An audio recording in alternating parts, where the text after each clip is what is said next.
Pastor Pepe en la red.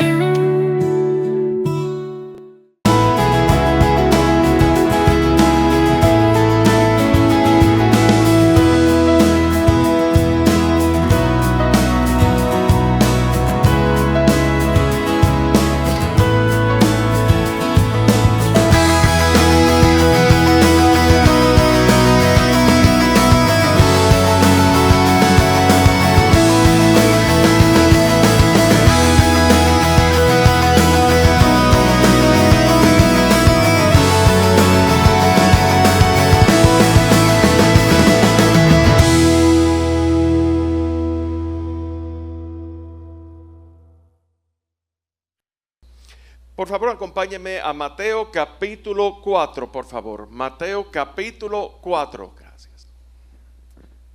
Y vamos a continuar con la serie El Reino Revelado, un viaje a través del Evangelio según San Mateo. Y el día de hoy, el tema que vamos a tratar es apariencia versus realidad.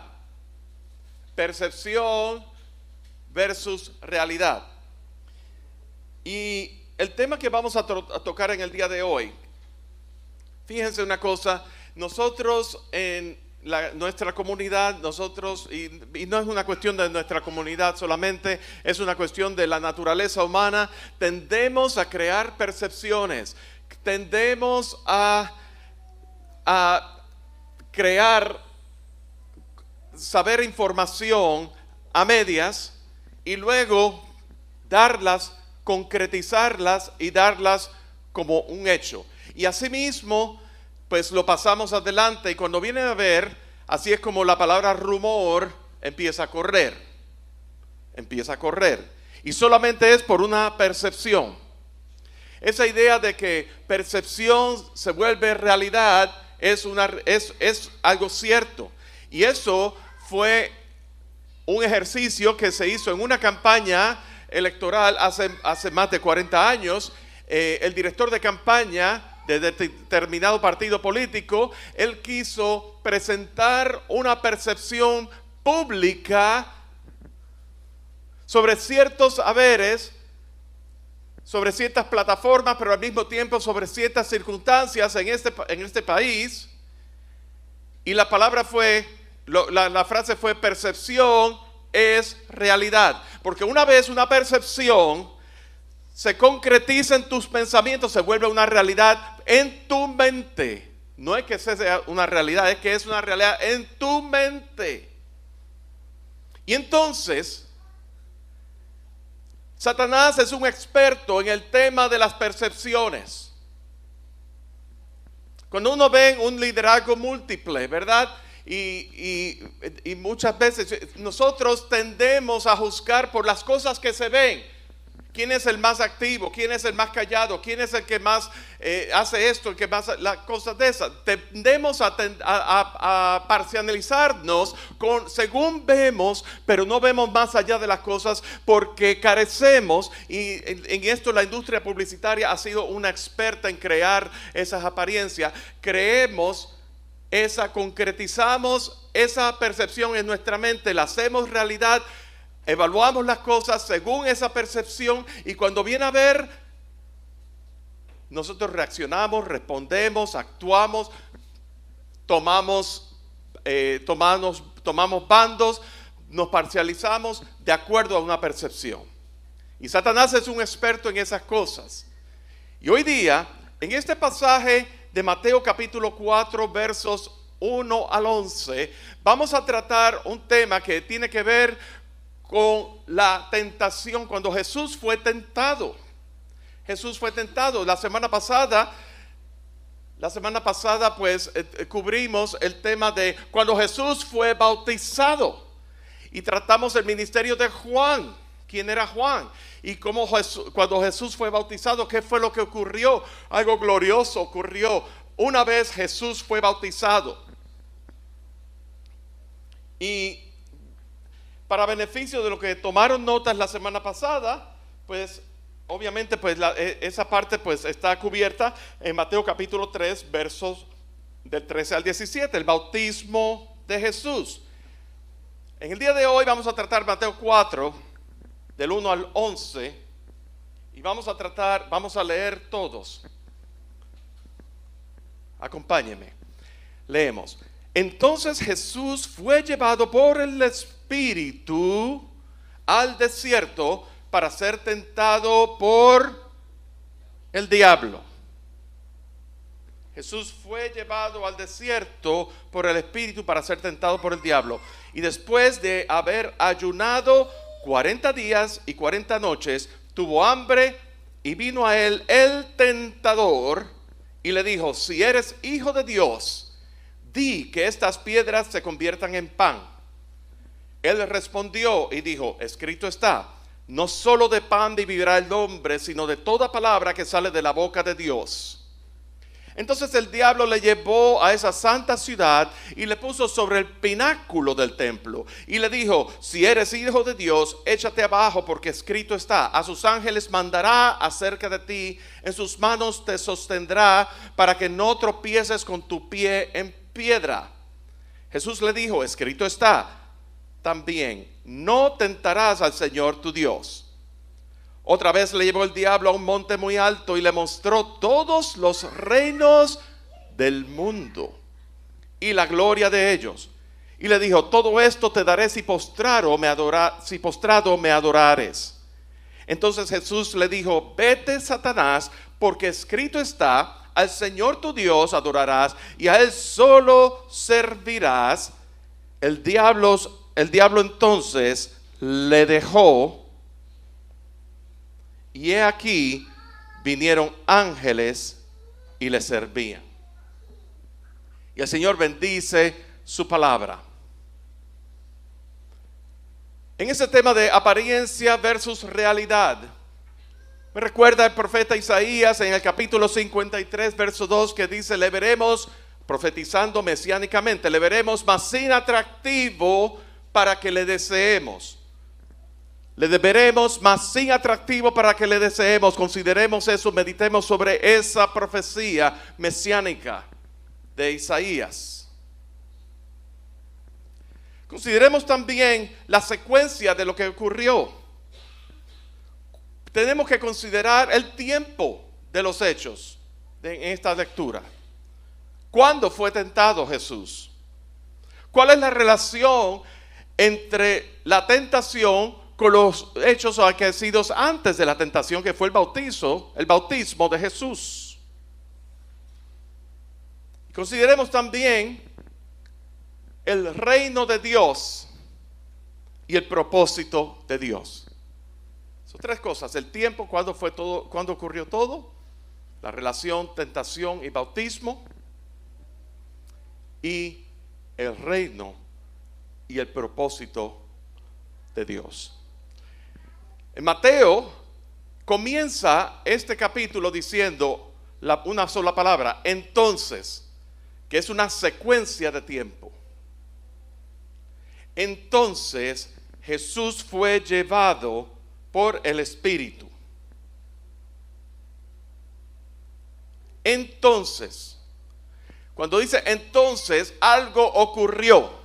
Algo ocurrió en el capítulo anterior. ¿Qué fue lo que ocurrió? Jesús fue bautizado y ocurrieron tres cosas importantes, de singular importancia. Ocurrió primeramente que Jesús fue bautizado, luego los cielos fueron abiertos cuando Él ascendió de las aguas.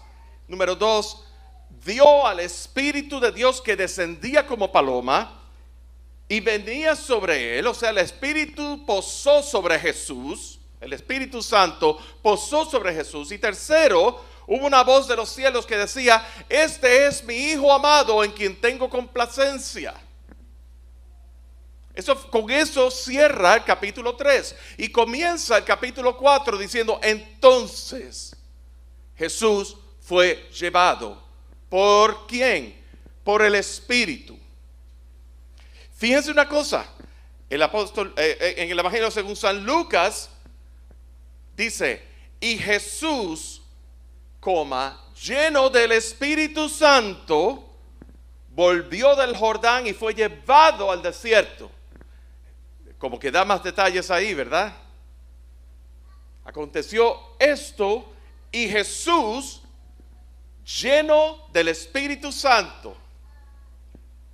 Pero el Evangelio según San Marcos da más especificidad, es más específico. Y dice, enseguida el Espíritu le impulsó al desierto. Así que no nos cabe la menor duda de que estos hechos, de que Jesús fue llevado al desierto para ser tentado, ocurrió después de Jesús haber sido bautizado. Y eso es importante porque porque Dios, después de un momento glorioso, ¿cuántos de ustedes han pasado por un momento glorioso en la presencia del Señor? Hemos pasado nosotros, fíjense, 40 días de oración, que anoche culminó esos 40 días.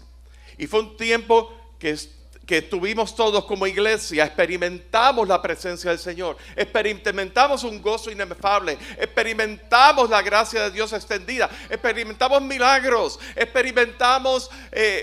fue una experiencia increíble, la unión en el cuerpo de Cristo, aunque era de manera remota a través de Google Meet. Nos unió como iglesia. Pero les quiero decir una cosa, después de eso tenemos que estar en vela y alertas, porque el enemigo no está contento con eso. El enemigo viene a destruir. Y vamos a hablar hoy acerca de la naturaleza de Satanás, entre las muchas cosas que vamos a tratar en el día de hoy. Así que no quiero saltarme de la secuencia. Pero fíjense una cosa, ¿cuándo fue Jesús tentado? Ya sabemos que esto ocurrió después de haber sido bautizado, pero ¿cuándo específicamente fue Jesús tentado? Y la respuesta es a lo largo de los 40 días. El Evangelio según San Mateo y según San Lucas habla de precisamente que Satanás tentó a Jesús después de los 40 días. Pero en Marcos 1:13 dice, Jesús estuvo en el desierto 40 días siendo tentado por Satanás. O sea que era como durante esos 40 días la tentación ocurría continuamente. Y esas 3 tentaciones que acabamos de leer en Mateo capítulo 4 fueron la culminación de ese proceso de 40 días. Jesús fue tentado en muchas maneras a lo largo de 40 días. Pero en muchas maneras, en muchas formas, pero la manera que está registrada aquí, que vemos, que conocemos en la Escritura, nos da la impresión de que Jesús solamente tuvo esas 3 tentaciones y nada. Son las 3 que fueron registradas en las Escrituras. Y eso nos lleva a lo próximo. ¿Cuál es la relación bautizo o bautismo y la tentación? Porque hay una relación.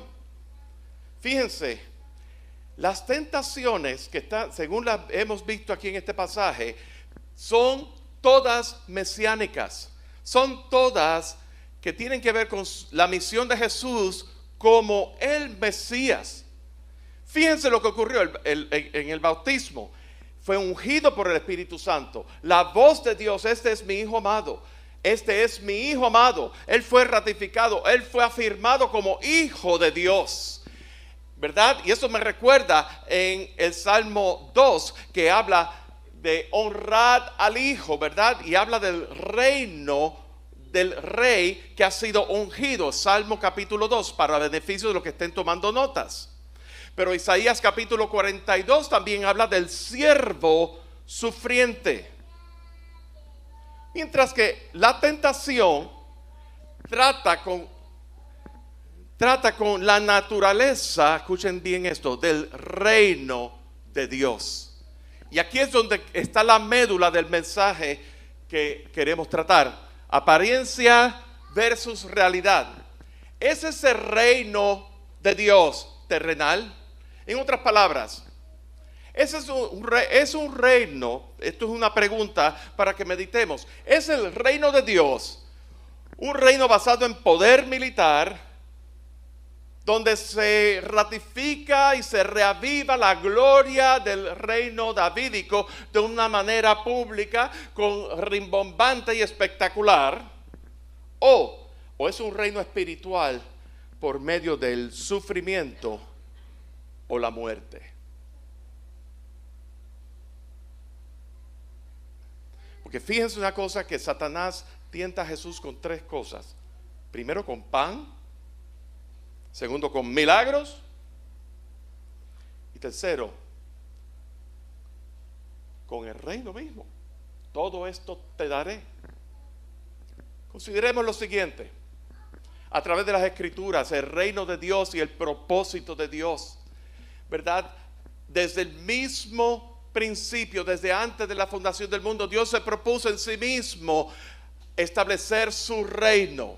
Un reino, no porque Él necesitara ser rey, porque Dios es suficiente en Él mismo. Él es existente en Él mismo. Y realmente Él, en su grandeza, en su suficiencia, en su eternidad, en su existencia, en su autoexistencia, autosuficiencia, su grandeza, Él no necesita de nadie de nosotros. O sea, esa idea de que Dios creó el mundo porque estaba viejito, vemos a un Dios como el padre, como la barba, de la barba blanca, el abuelito que se siente solo y quiere hacer el mundo. Eso es una idea que Hollywood y las imágenes, los libros, pues otra vez, la apariencia, la percepción, nos hemos creado esa percepción. Dios es suficiente en Él mismo. Y en esa suficiencia, Dios es proveedor. Dios es todo lo que Él es pleno en Él mismo. Cuando nosotros entendemos la naturaleza de Dios en la plenitud de Él mismo, como suficiente en Él mismo, podemos entender de que, si bien es cierto que Él se propuso de establecer su reino aquí en esta tierra, y con el propósito de Él ser glorificado, de Él ser magnificado, de ser adorado, de un pueblo que le honre, de un pueblo que viva postrado delante de sus pies, y eso ocurrió en Génesis con Adán, primeramente con Adán y su descendencia, ¿verdad? Sal de tu tierra y tu parentela. Pero el plan no se realizó por causa de la desobediencia de Israel. Y luego le damos más adelante en el tiempo el reino de David. Fue un reino glorioso, pero no pudo establecer el reino con Israel por causa también de su desobediencia. Pero el reino de Dios lo cumple ahora por medio de su propio Hijo Jesucristo, quien fue obediente hasta la muerte y muerte de cruz. ¿Cuántos de ustedes lo creen así? El reino de Dios. Y por eso es que en los evangelios Jesús habla una y otra vez acerca del reino de Dios y el reino de los cielos. Es semejante hace una descripción, porque el reino de Dios no es según el reino que nosotros lo tenemos concebido según nuestra percepción de lo que es un reino. El reino de Dios es un estado de cosas establecido por Él, donde Él es magnífico. Así que entendamos que el bautismo y las tentaciones, después de un evento glorioso y sublime e inspirador, Dios nos pone a prueba. El tema no es si Dios te va a poner a prueba. El tema es cuándo esa prueba se va a llevar a cabo. No solamente en tu casa, en lo individual, en temas de salud, en temas de empleo, en temas de provisión, en temas de problemas de familia, en temas de cualquier tipo de cosa, pero aún en la iglesia, aún en el cuerpo de Cristo. Dios nos pone a prueba. Y entonces, otra cosa que me llama la atención es los 40 días y 40 noches, porque hay un paralelismo. Moisés estuvo en el monte de Sinaí 40 días y 40 noches, donde recibió las tablas de la ley. Israel estuvo en el desierto 40 años, para luego poder entrar a la tierra prometida. El profeta Elías mostró su fe y luego fue amenazado por Jezabel. Y él huyó 40 días ante la amenaza de Jezabel. Y fíjense que Jesús inicia su ministerio con el ayuno. No después del ayuno, con el ayuno. Así que la percepción, otra vez, causaría... ¿Cuál es la percepción? ¿Qué es lo que Satanás está tratando de apelar aquí? Bueno, Jesús estuvo ayunando 40 días, 40 noches. Está físicamente débil. Eso es una percepción.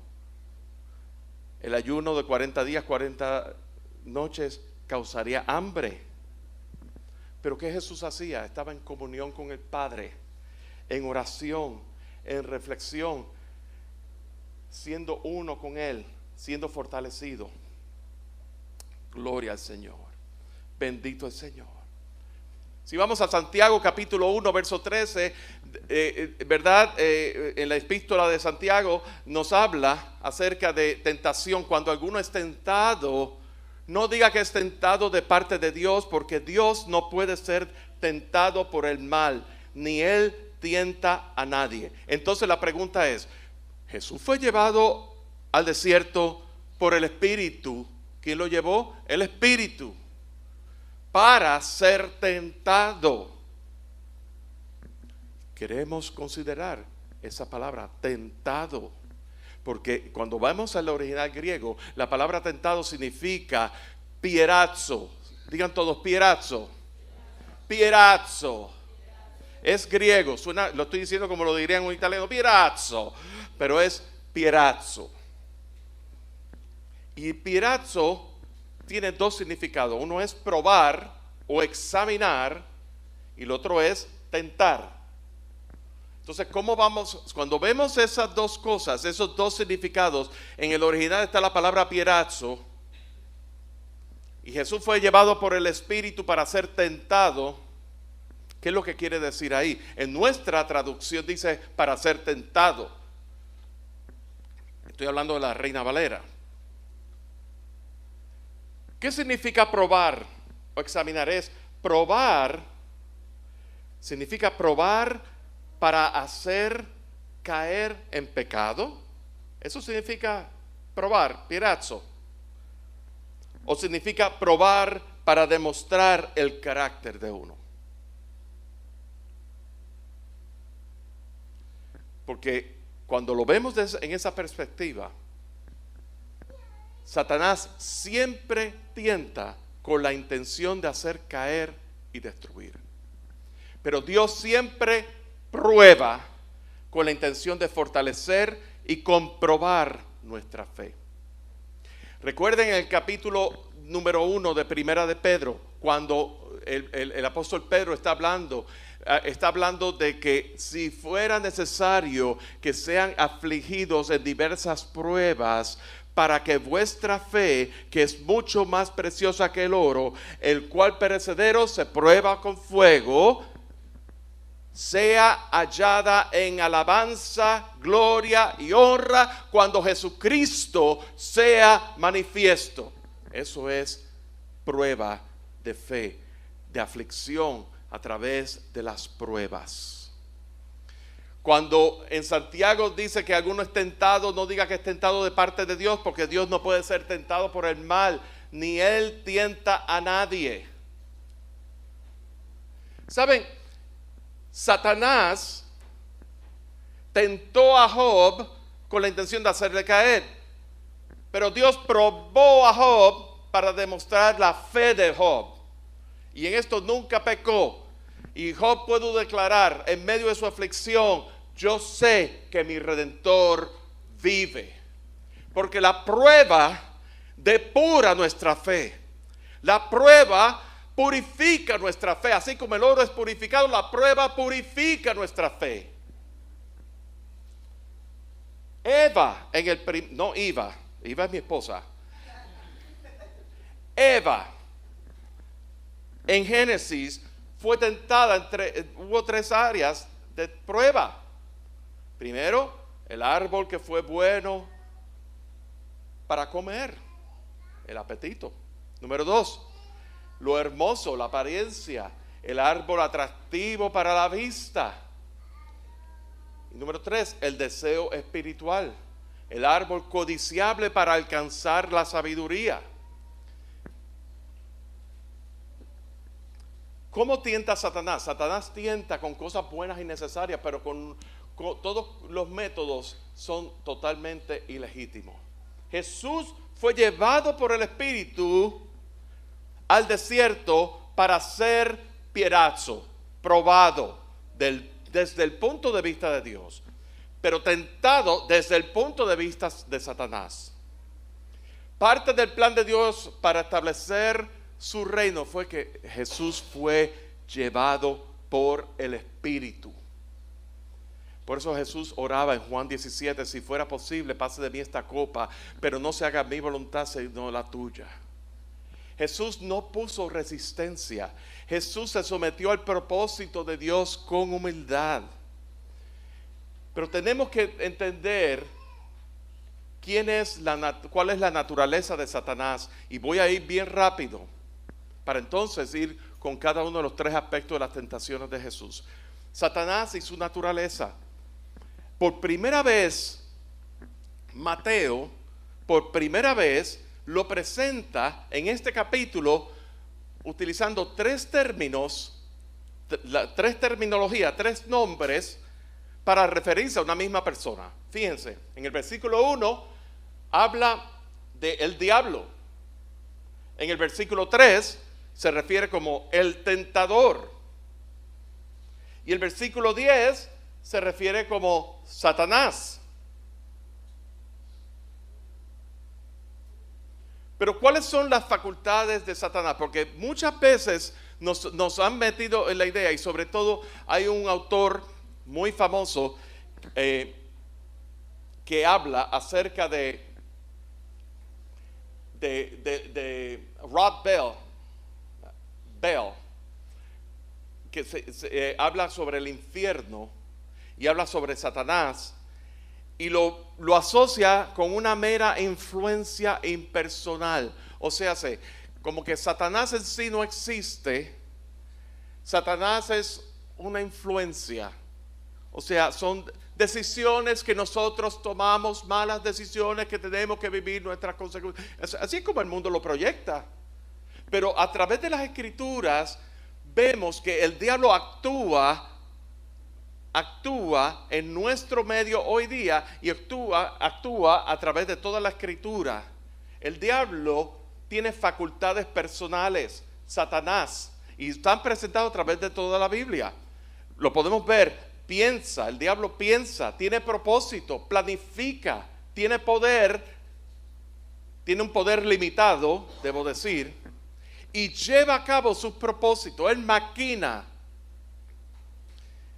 A través de otras palabras, de la palabra, vemos otros nombres que se refieren a Satanás, como Belzebú en Mateo capítulo 12, el malo, Mateo capítulo 13, homicida y padre de mentira, Juan capítulo 8, 44, el enemigo, Mateo 13, vuestro adversario, primera de Pedro 5, 8, Belial, segunda Corintios 6, pecador, primera de Juan capítulo 3, el destructor, Apocalipsis 9:11.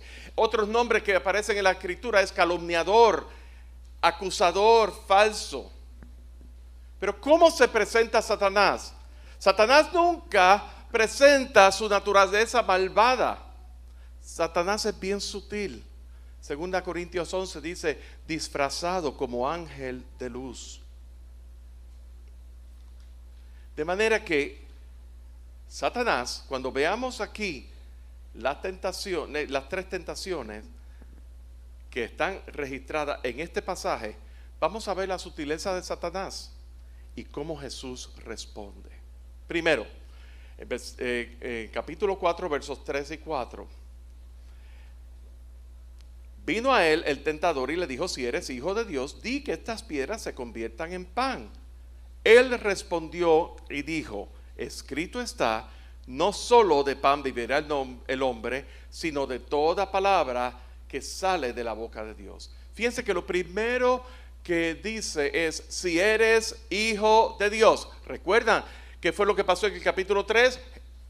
Dios, la voz, cuando fue bautizado, fue afirmando, este es mi hijo amado. Y lo primero que hace es, si eres hijo de Dios. Pero espérense un momentito, vamos entonces a Génesis 3, no tienen que ir, recordemos Génesis 3, con que Dios dijo de no comer de todo árbol que está en el huerto. Ven cómo Él distorsiona las cosas, creando una percepción como que lo que dice Dios es malo. Y aquí, si eres hijo de Dios, haz que estas piedras se conviertan en pan. Así que Él apeló a algo que es muy natural, como es tener hambre. Si tú estás ayunando 40 días y 40 noches, vas a tener hambre.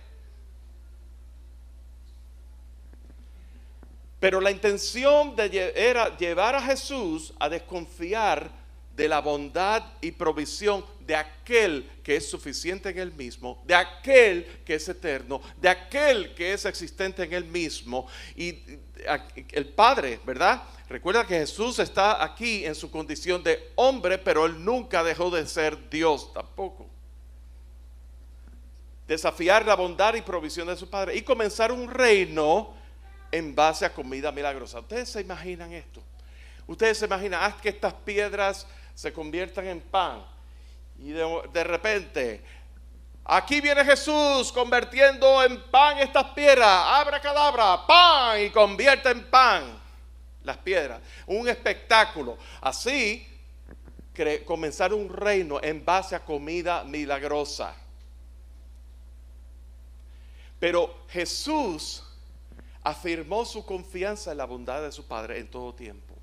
Y Él se negó a establecer su reino en base a pan milagroso, aunque fuere muy popular. Ustedes en Juan capítulo 6, recuerden la alimentación de los panes y los peces, ¿verdad? Y luego que Jesús alimentó a toda esa multitud de personas con panes y peces, trataron de buscar a Jesús, Jesús no lo veía. Y cuando por fin lo encuentran sus discípulos, Jesús dice, allá ustedes se llenaron, te hartaste, llenaron sus vientres y ahora me buscan, ¿verdad? Porque quieres más. Busquen la comida que es para vida eterna. Porque la comida, esta no natural, satisface temporalmente, pero busquen lo que es eterno. La mirada de Jesús era en un reino en base a su eternidad, un reino eterno. ¿Cuál fue la respuesta de Jesús? Fíjense lo primero que dice, escrito está. Escrito está. Fíjense que Satanás en la primera vez no le dice a Jesús, escrito está. Le dijo, haz que estas piedras se conviertan en pan, punto. Y Jesús le contesta, escrito está. Y él hace referencia a Deuteronomio capítulo 8, versos 3, donde dice, no solo de pan vivirá el hombre, sino de toda palabra que sale de la boca de Dios. La palabra es divina. Los hechos que producen. La palabra crea. La palabra crea vida. La palabra de Dios crea vida, imparte vida, cautiva nuestro ser. Es más cortante que toda espada de dos filos. Es viva y eficaz. Eso es la palabra de Dios.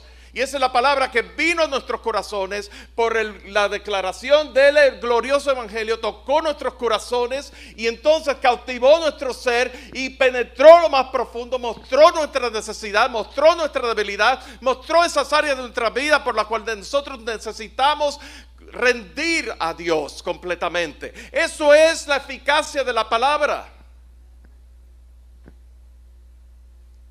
El reino de Dios es edificado sobre la base de que Jesús es el verdadero pan de vida. Verso 5. Vamos a ver ahora la segunda tentación. Verso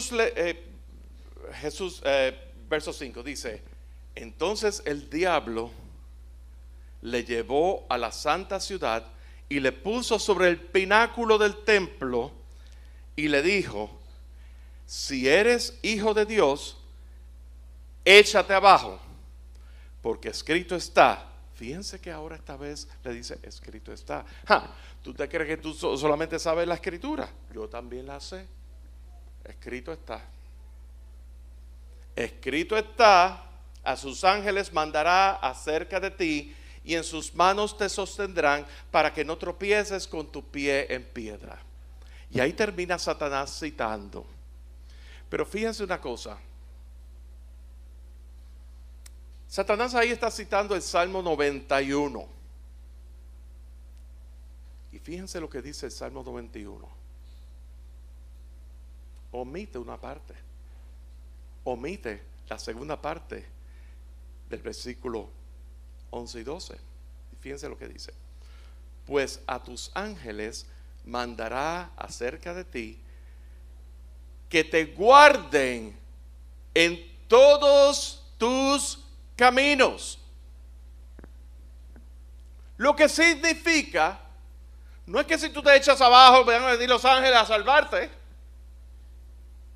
Es que Dios nos protege. Escucha bien esto, mis amados, mis hermanos. Dios nos protege. Dios nos protege. No estoy hablando en lenguas aquí. Dios nos protege de peligro cuando estamos en todos los caminos de obediencia, cumpliendo su voluntad. Cuando tú estás en obediencia a Dios, a los principios, preceptos de Dios, pero al mismo tiempo, el temor de Jehová es el principio de la sabiduría. En Proverbios dice, ¿verdad? Y en muchas ocasiones lo citan, el mismo Job lo citó en una, a través de la Escritura, ¿verdad? Cuando tú temes a Dios, entonces tú eres obediente a Dios, cumpliendo su voluntad. Ahora bien, ayer los jóvenes en su estudio bíblico discutieron el tema del temor de Dios. ¿Quiénes estaban aquí ayer? En el estudio bíblico se habló del temor de Dios. Y se habló del temor de Dios, y tradicionalmente cuando se habla del temor de Dios entendemos un respeto a Dios. Sí, incluye, pero no se limita a eso. Temor de Dios es que la grandeza de Dios, lo sublime de Dios, Dios es tan sublime, Dios es tan grande, Dios es tan poderoso, Dios es la autoridad de Dios, el dominio de Dios es tal comparado con lo ínfimo de nosotros, que wow, nos pone en un yo estoy de algo detrás, yo estoy delante de Dios, del Dios creador del universo, que Él dijo y fue hecho, que Él es eterno, de que aún mis pensamientos, aún lo más profundo de mis pensamientos, Él los conoce, que nada se puede esconder de Él. Eso causa en nosotros un temor reverente hacia Dios, y al mismo tiempo nos afirma que ese Dios que es todo reverente, que es todo santo, que es todo majestuoso, Él es todo amor, es todo misericordia. Él se extiende, es un Dios personal que se extiende a ti. Esa es la naturaleza de Dios. Gloria al Señor. Pero Satanás citó eso fuera de contexto, y qué bueno saber, qué bueno es citar la Biblia fuera de contexto y así dejarlo, ¿verdad? Por ejemplo, yo escucho mucha gente detrás lo dije la semana pasada, lo repito, ¿verdad? Cuando se cita, porque Jesús dijo en Juan 14:6, yo soy el camino, la verdad y la vida.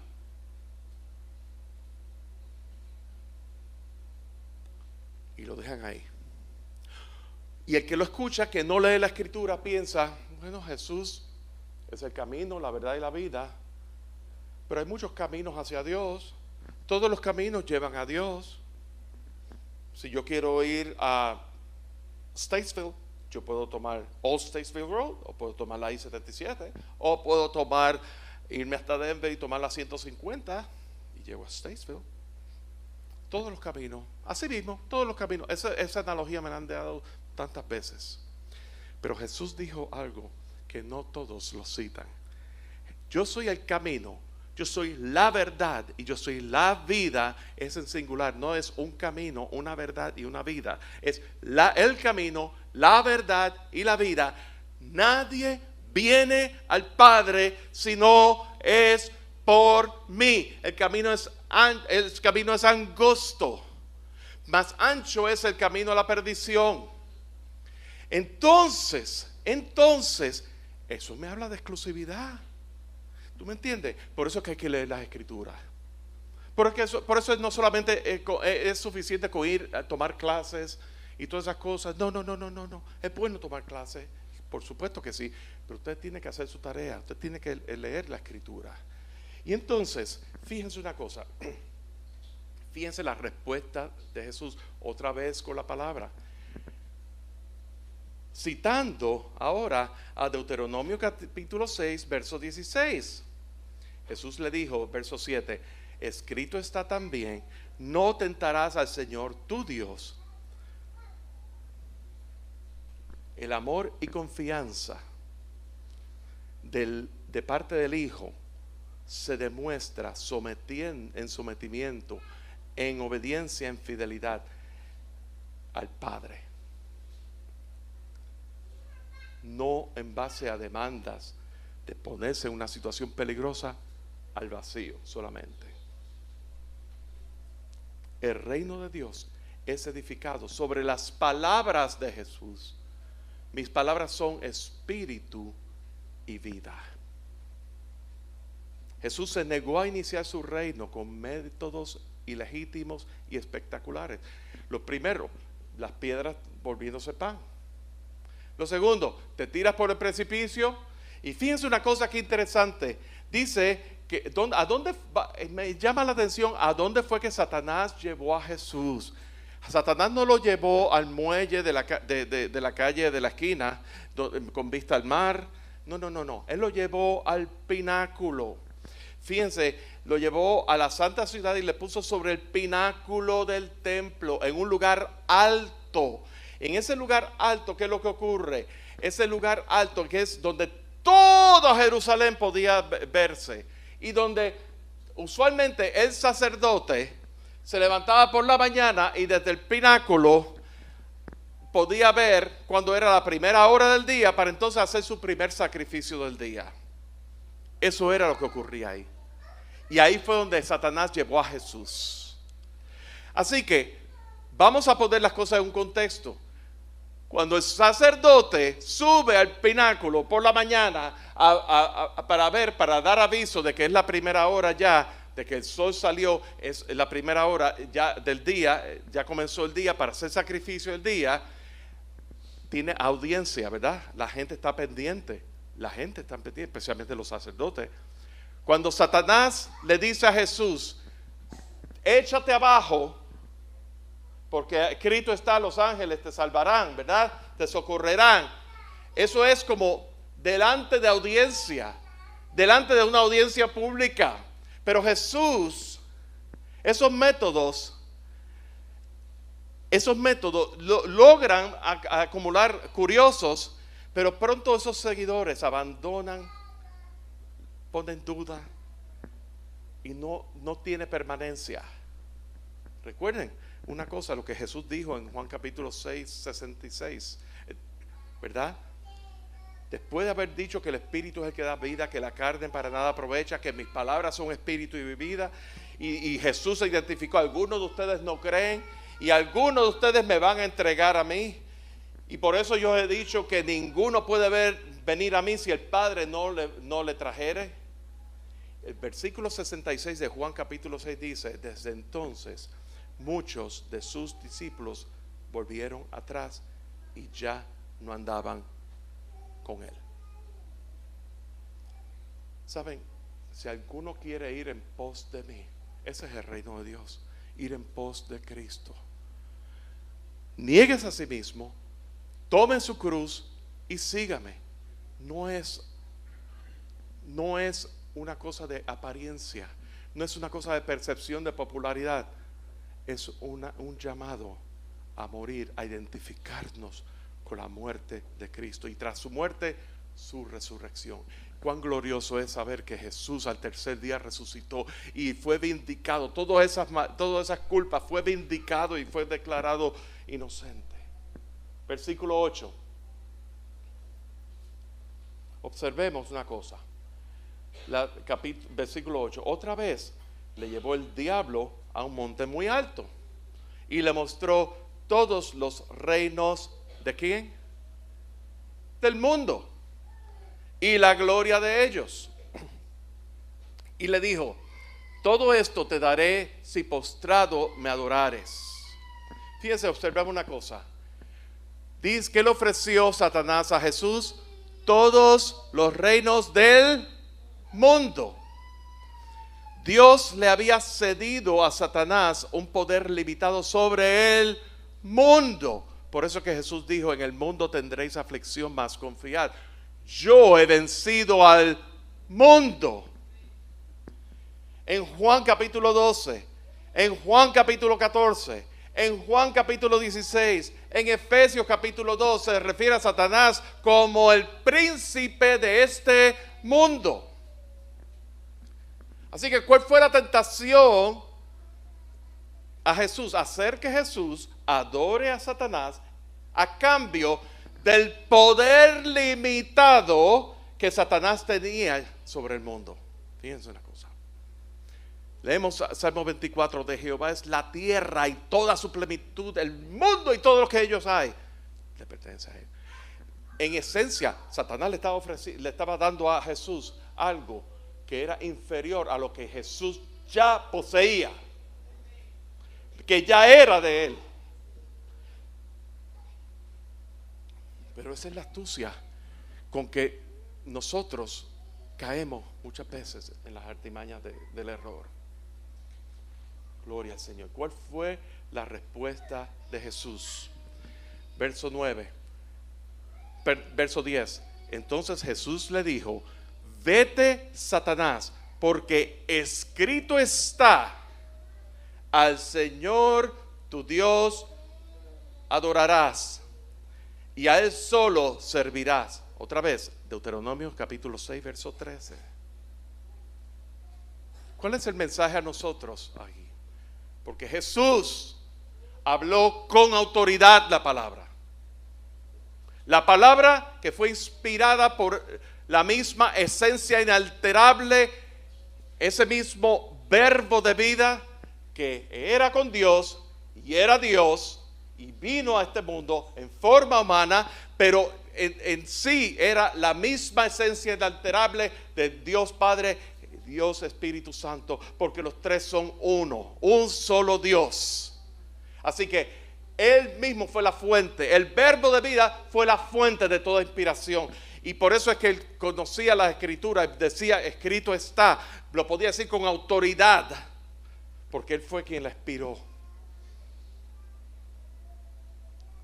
Santiago 4:7, y esto es para nosotros, dice: someteos pues a Dios, resistid al diablo y Él huirá de vosotros.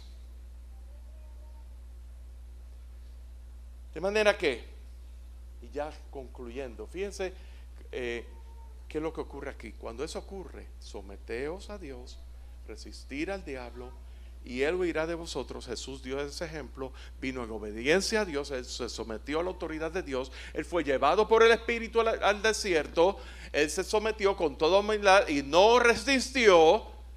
Él resistió al diablo. ¿Y qué pasó en el versículo 11? El diablo entonces le dejó, y aquí vinieron ángeles y le servían. Fíjense que en el Evangelio según San Lucas dice un poquito más, dice: el diablo entonces se apartó por algún tiempo. Y eso lo vamos a ver. El diablo está como león rugiente buscando a quien devorar.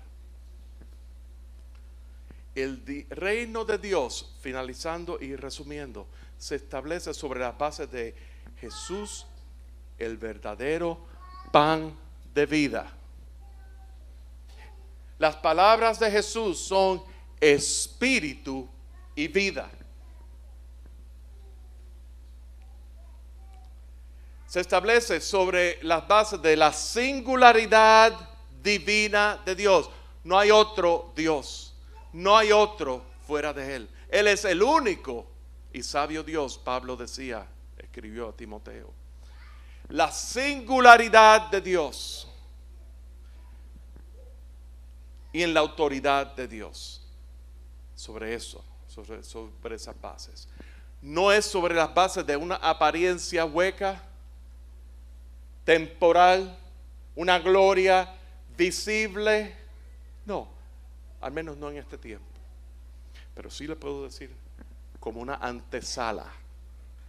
Cuando vemos el libro de Apocalipsis, muchas veces pensamos en el libro de Apocalipsis como pensamos cómo es que va a ser los fines de tiempo y vemos las distintas escuelas de pensamiento, escatología y todas esas cosas. Y cuando leemos el libro de Apocalipsis, la esencia del libro de Apocalipsis no es si va a ser los 1000 años antes de la tribulación o si va a haber el rapto y todas esas cosas. Nada de eso. Es que va a venir y Él será, todo ojo le verá. Y todo pueblo y toda nación se postrarán ante el Cordero de Dios que fue inmolado. Y con su sangre fuimos redimidos de todo linaje, pueblo y nación. Y nos hizo reyes y sacerdotes. Y Él glorificado. Y todo pueblo, lengua y nación le adorarán a Él. Digno eres tú, Señor.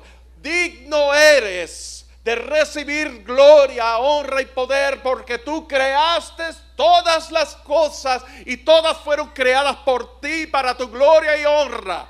Eso es la base. Entonces ahí será un reino, ahí donde la gloria de Cristo Jesús va a ser vista completamente en todo su esplendor. Ya no como el siervo sufriente, sino como el Dios glorificado. El Rey de gloria, el Rey del universo, y todo ojo le verá.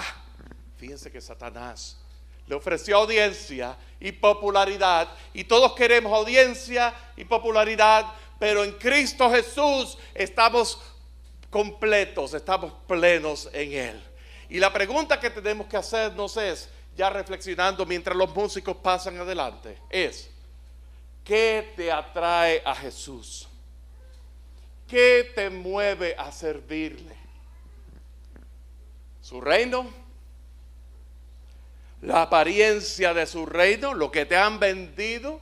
¿Lo que TVN, Enlace y todas esas medios masivos han vendido acerca del reino de Dios?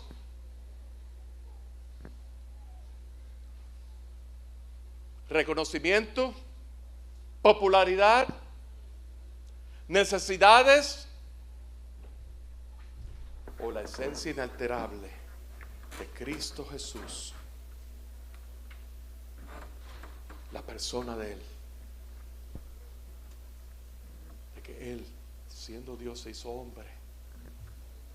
Él no tomó su condición de ser Dios como cosas que aferrarse. ¿Buscas contenido que te edifique espiritualmente? Suscríbete al canal de YouTube de Pastor Pepe en la Red. Aquí encontrarás contenido gratuito en español, creado para ti. Disfruta de enseñanzas expositivas a la luz de la palabra de Dios en Pastor Pepe desde el púlpito. Y explora temas de interés general y de la actualidad en Notas Sueltas. Además, deleita tu alma con música original que te eleva y te inspira en José R. Bass Music. Nuestro contenido está disponible en todas las plataformas de descarga, para que puedas acceder a él en cualquier momento. No te pierdas nada. Suscríbete ahora y activa la campanita para recibir notificaciones de nuevos contenidos. Visita pastorpepe.com para más información. Pastor Pepe en la red.